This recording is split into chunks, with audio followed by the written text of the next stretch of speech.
Good morning and नमस्कार दोस्तों, स्वागत है आप सभी का आपके अपने YouTube channel GK search engine पर। तो दोस्तों, आज है 16 अगस्त और 16 अगस्त से रिलेटेड राजस्थान करंट अफेयर्स के जितने भी इम्पोर्टेंट क्वेश्चन हैं उन सभी को हम इस वीडियो में डिस्कस करने वाले हैं। पूरा वीडियो बहुत ध्यान से देखना और वीडियो के एंड में मैं आपसे क्वेश्चन भी पूछूंगा जिसका आंसर आप सभी को कमेंट बॉक्स में देना है। कल के वीडियो में मैंने आपसे एक क्वेश्चन पूछा था जो था भारत की ब्रिक्स अध्यक्षता 2026 के अंतर्गत 19 से 22 अगस्त तक ब्रिक्स देशों के पर्यटन कार्य समूह और पर्यटन मंत्रियों की बैठक कहाँ आयोजित हो रही है। तो इस बैठक का आयोजन है वो राजस्थान की राजधानी जयपुर में किया जाना है। बी ऑप्शन बिल्कुल सही था। जिन दोस्तों ने बी ऑप्शन कमेंट बॉक्स में सही जवाब दिया था उनको हार्दिक शुभकामनाएं। तो भारत की ब्रिक्स अध्यक्षता 2026 के अंतर्गत जयपुर में 19 से 22 अगस्त तक ब्रिक्स देशों के पर्यटन कार्य समूह और पर्यटन मंत्रियों की बैठक आयोजित हो रही है। इस 4 दिवसीय अंतर्राष्ट्रीय आयोजन में ब्रिक्स सदस्य देशों के मंत्री, नीति निर्माता और वरिष्ठ अधिकारी हिस्सा ले रहे हैं। 19 से 20 अगस्त तक पर्यटन कार्य समूह की बैठक होगी, जबकि पर्यटन मंत्रियों की बैठक 21 से 22 अगस्त तक होगी। मुख्य विषय बैठक का पर्यटन क्षेत्र में एआई का उपयोग, संधारणीय और जिम्मेदार पर्यटन तथा आसान वीजा प्रक्रिया और यात्रा को सुगम बनाना है। चलिए शुरू करते हैं, लेकिन उससे पहले कल के 5 क्वेश्चन के रिवीजन कर लेते हैं। तो कल के 5 महत्वपूर्ण क्वेश्चन थे। राजस्थान की कुल स्थापित अक्षय ऊर्जा क्षमता कितनी हो गई है? 50 गीगावाट स्तर का जो स्तर को छूने वाला देश का कौन सा राज्य बना है? तो 50,000 मेगावाट यानी राजस्थान की जो अक्षय ऊर्जा क्षमता 50 गीगावाट हो गई है। ये गुजरात के बाद देश का दूसरा राज्य बना है।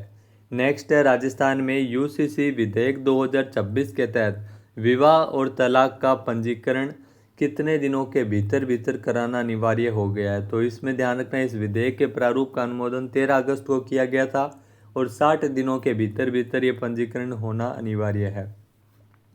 नेक्स्ट है, नागौर में आयोजित राज्य स्तरीय जूनियर बालक फुटबॉल चैंपियनशिप का खिताब किस टीम ने जीता है?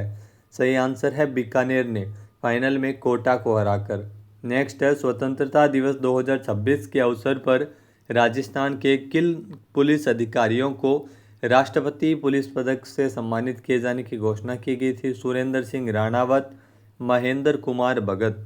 तो 16 पुलिस अधिकारियों एवं कर्मचारियों को पुलिस पदक ऐलान करने का जो दिए जाने का ऐलान किया गया था।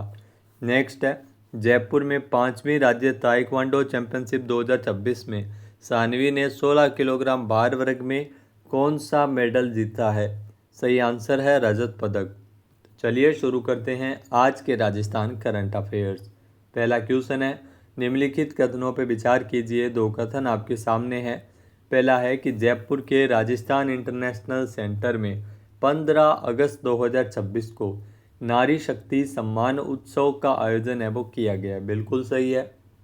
फिर है कि कार्यक्रम में डीबीटी यानी डायरेक्ट बेनिफिट ट्रांसफ़र के जरिए तकरीबन 13.41 करोड़ रुपए की राशि अलग अलग महिलाओं के बैंक खातों में ट्रांसफ़र की गई थी। यह भी बिल्कुल सही है, अलग अलग स्कीम में, यानी दोनों ही इसमें सत्य कथन दिए गए हैं। ए ऑप्शन यहाँ पर बिल्कुल सही हो जाएगा। आइए जानते हैं इम्पोर्टेंट फैक्ट्स। तो जयपुर के राजस्थान इंटरनेशनल सेंटर में 15 अगस्त को नारी शक्ति सम्मान उत्सव का आयोजन किया गया, जिसकी थीम थी सक्षम नारी, स्वस्थ बचपन और समृद्ध राजस्थान। मुख्यमंत्री भजन लाल शर्मा की अध्यक्षता में हुए इस कार्यक्रम में डीबीटी यानी डायरेक्ट बेनिफिट ट्रांसफ़र के जरिए 13.41 करोड़ रुपए की राशि महिलाओं के बैंक खातों में ट्रांसफ़र की गई। नेक्स्ट है, निम्नलिखित कथनों पर विचार कीजिए। दो कथन आपके सामने हैं। पहला है कि जयपुर के सवाई मान सिंह स्टेडियम में अंतर्राष्ट्रीय स्तर की खेल सुविधाएं प्रदान करने के लिए एथलेटिक्स, तीरंदाजी और बॉक्सिंग खेलों के लिए सेंटर ऑफ एक्सीलेंस स्थापित किया जा रहा है। बिल्कुल सही है। फिर है कि भारतीय खेल प्राधिकरण साई और राजस्थान राज्य क्रीड़ा परिषद के सहयोग से ये केंद्र संचालित किए जा रहे हैं। ये भी बिल्कुल सही है। इसमें ध्यान रखना, दोनों ही कथन यहाँ पे अपने को सत्य दिए गए हैं। ए ऑप्शन यहाँ पर बिल्कुल सही हो जाएगा। आइए जानते हैं इम्पोर्टेंट फैक्ट्स। तो जयपुर के सवाई मान सिंह स्टेडियम में अंतर्राष्ट्रीय स्तर की खेल सुविधाएं प्रदान करने के लिए एथलेटिक्स, आर्चरी और बॉक्सिंग खेलों के लिए सेंटर ऑफ एक्सीलेंस स्थापित किए जा रहे हैं। इस पहल का उद्देश्य प्रदेश की खेल प्रतिभाओं को उन्नत तकनीक, विशेषज्ञ कोच और बेहतरीन सुविधाएं उपलब्ध करवाना है। भारतीय खेल प्राधिकरण और राजस्थान राज्य क्रीड़ा परिषद के सहयोग से ये केंद्र संचालित किए जा रहे हैं। नेक्स्ट है विकसित भारत जी राम जी योजना के तहत राजस्थान सरकार ने 2026-27 के बजट में कितने करोड़ रुपए का प्रावधान किया गया है। यहाँ दोस्तों विकसित भारत जी राम जी योजना वीबी जी राम जी योजना, इसके लिए राजस्थान सरकार के द्वारा बजट निर्धारित किया गया है। तो बजट केंद्र सरकार की इस योजना के तहत राजस्थान सरकार ने 4000 करोड़ रुपए का बजट है वो जारी किया है। ए ऑप्शन बिल्कुल सही है। आइए जानते हैं इम्पोर्टेंट फैक्ट्स। तो इस योजना के तहत जो ग्रामीण क्षेत्रों में प्रत्येक परिवार के वयस्क सदस्य को 125 दिनों के रोजगार की वैधानिक गारंटी प्रदान की जाती है, जिससे न केवल उनकी आय बढ़ेगी बल्कि उन्हें दीर्घकालीन आर्थिक सुरक्षा भी मिल सकेगी। वीबी जी राम जी योजना हेतु राजस्थान सरकार ने 2026-27 के बजट में तकरीबन 4000 करोड़ रुपए का प्रावधान किया है। यह बजट उप मुख्यमंत्री और वित्त मंत्री दिया कुमारी के द्वारा 11 फरवरी 2026 को सदन में पेश किया गया था।